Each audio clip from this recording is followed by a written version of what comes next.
The people who have influenced me the most in my life haven't been politicians or head of corporations or philosophers. They have often been humble people who, by example, have taught me to put up with life's uncertainties and vicissitudes and given me a sense of direction.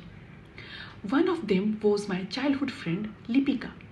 Her lifestyle affected me a lot and inspired me for my first storytelling podcast. This podcast based on physical and mental illness of Lipika. So the title is Lipika. Please like or give thumbs up and watch all episodes. If you like my podcast, please subscribe my channel. Thank you. Hello friends, मेरी एक friend थी लिपिका।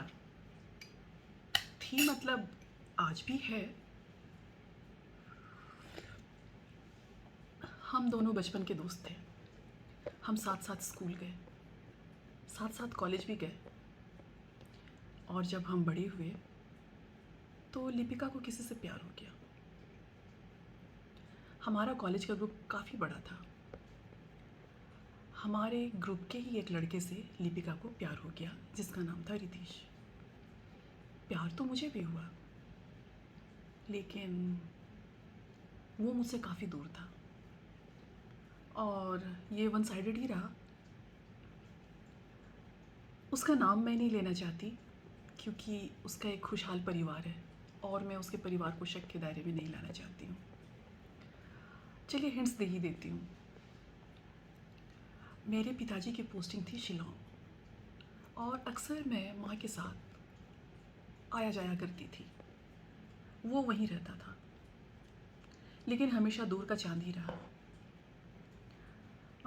या हाँ, तो मैं बता रही थी, लिपिका बेहद ही खूबसूरत थी, किसी खूबसूरत हैंडराइटिंग की तरह, या फिर कहे तो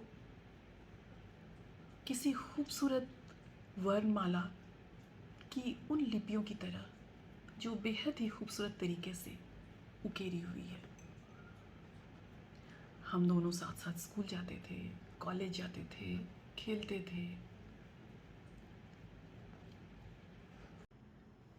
लेकिन अब लिपिका के पास मेरे लिए वक्त नहीं रहा। रितेश जो आ गया था उसकी ज़िंदगी में, लेकिन मुझे कोई शिकायत नहीं थी क्योंकि हमारे ग्रुप में मेरी और भी बहुत सारी सहेलियां थी।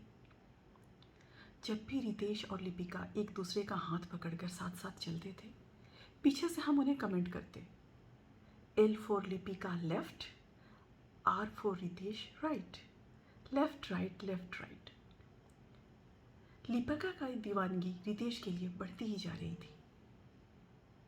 वो हमेशा रितेश रितेश का नाम जपती रहती थी। वो बिल्कुल रितेश के लिए राधा ही बन चुकी थी। अब लिपिका की चाहत रितेश के लिए इंटेंस होने लगी थी। नतीजा ये हो रहा था कि अब वो क्लास भी मिस करने लगी थी ताकि ज़्यादा से ज़्यादा समय वो रितेश के साथ स्पेंड कर सके। इसी बीच हमारे एंड टर्म शुरू होने वाले थे और लिपिका ने रितेश के साथ गोवा जाने का प्रोग्राम बना लिया और गोवा जाने के लिए उसने एंड टर्म एग्ज़ाम भी छोड़ दिया और इस तरह लिपिका के सेमेस्टर बैक लग गए। लेकिन उसे कुछ फ़र्क नहीं पड़ा। नतीजा ये हो रहा था कि धीरे धीरे वो पढ़ाई में पिछड़ती जा रही थी और पढ़ाई से उसका मन भी नहीं लग रहा था। पढ़ाई के नाम पर बस वह सिर्फ या तो रितेश के लिए नोट्स तैयार करती या उसके असाइनमेंट लिखती या फिर उसके प्रैक्टिकल कॉपीज़ तैयार करती। एक दिन मैंने लिपिका को टोका, लिपिका, तुम्हें सेमेस्टर बैक लग चुके हैं, तुम्हें अपने करियर की थोड़ी भी परवाह नहीं। इस पर लिपिका चिढ़ते हुए बोली, मिस हाई ब्रो, तुम हो ना पढ़ाई लिखाई करने के लिए। पढ़ाई लिखाई तुम्हें मुबारक, मुझे नहीं करनी पढ़ाई। मैं तो बस रितेश के जॉब का इंतज़ार कर रही हूँ। जैसे ही उसकी नौकरी लग जाएगी, शादी करके मैं उसका घर संभालूंगी। बस यही छोटी सी मेरी ड्रीम है।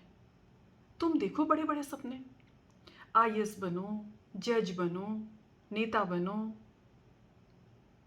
मैंने मन ही मन सोचा, इस लड़की का कुछ नहीं हो सकता, और मैं लाइब्रेरी की ओर चली गई। समय बीतता रहा और हम सब ग्रेजुएशन के फाइनल ईयर में बिजी हो गए, और रितिका रितेश के लिए टिफ़िन बनाने में। वो अपने हाथों से खाना बनाती और रितेश को टिफ़िन अपने हाथों से खिलाती। फिर आया ग्रेजुएशन डे का दिन। हम सभी कॉन्वोकेशन की तैयारी में थे। लिपिका को ईयर बैग लग चुके थे, लेकिन वो खुश थी कि रितेश फर्स्ट डिवीज़न के साथ ग्रेजुएट हो गया है। ग्रेजुएशन के बाद हम सभी स्टेट पब्लिक सर्विस कमीशन की तैयारी में जुट गए। मैंने फर्स्ट अटेम्प्ट में ही state public service commission clear कर लिया, और फिर जॉब ज्वाइन करने के बाद मैं ट्रेनिंग में बिज़ी हो गई।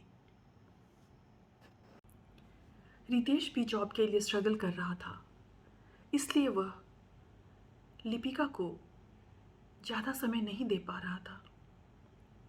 कहाँ तो पहले वो लोग रोज़ रोज़ मिला करते थे, फिर 3 दिन में एक बार मिलने लगे। अब हफ्ते 2 हफ्ते कभी कभार मिला करते थे, जिसके कारण अब लिपिका थोड़ी चिड़चिड़ी सी होने लगी थी। रितेश भी समझ रहा था कि वो लिपिका को पूरा वक्त नहीं दे पा रहा है, फिर भी किसी तरह वो उसे समझा बुझाकर मना ही लेता और लिपिका मान जाती। कुछ दिनों बाद मुझे पता चला कि रितेश का सिलेक्शन एनडीए के लिए हो गया है। लिपिका बहुत खुश थी कि अब उसका चटमंगनी पट ब्याह हो जाएगा, लेकिन रितेश ट्रेनिंग के लिए चला गया। वैसे भी एनडीए की ट्रेनिंग बहुत टफ होती है, क्योंकि रितेश अब लिपिका से दूर दूसरे शहर में चला गया था, इसलिए उनकी बातें सिर्फ फ़ोन पे होती या स्काइप पे वे वीडियो चैट ही सिर्फ कर पाते थे। एक तरह से कहा जाए तो अब वे लॉन्ग डिस्टेंस रिलेशनशिप में आ गए थे।